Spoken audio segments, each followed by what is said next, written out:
শুভ সকাল বন্ধুরা, welcome back to my new ব্লগে সবাইকে স্বাগত।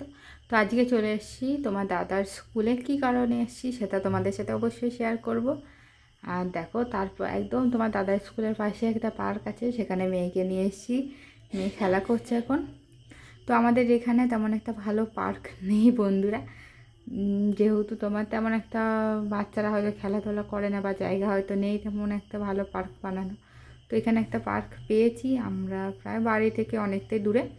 তো সেখানে নিয়ে আসি, যদিও পার্কে 3-4টে দোলনা ভাঙা, তেমনভাবেই মানে সেই ব্যবস্থা নেই। যে কথা দোলনা আছে সেইটা নিয়ে বাচ্চারা বিকেলবেলা খেলা করে।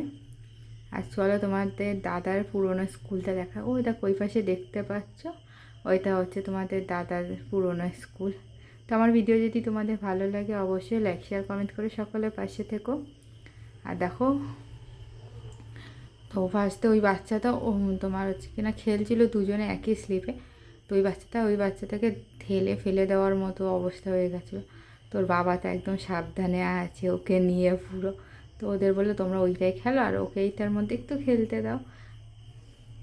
মানে সত্যি কথা বলতে প্রথমে ভীষণ ভয় পেয়ে গেছি যে কোনো কিছু হবে কি না, যেহেতু এমনভাবে তো কখনো এর আগে খেলিনি, এই প্রথম এরকম পার্কে এসে খেলছে। ননদের ওখানে গিয়েছিল, কিন্তু ওখানে তবু অনেকটাই ছোট ছিল ও। একা একাই দেখো উঠেছে, এত উঁচু জায়গায় একা একাই উঠে বলল পুরো। দেখো, একটা সিঁড়ি আবার দিন দিয়ে, কি বলবো বলো একে। তো ঠিক আছে, আমার ভিডিও যদি তোমাদের ভালো লাগে অবশ্যই লাইক শেয়ার কমেন্ট করে সকলের পাশে থেকো, সকলে এইভাবে সাপোর্ট করো যাতে তোমাদের ভালোবাসে এইভাবে এগিয়ে যেতে পারি।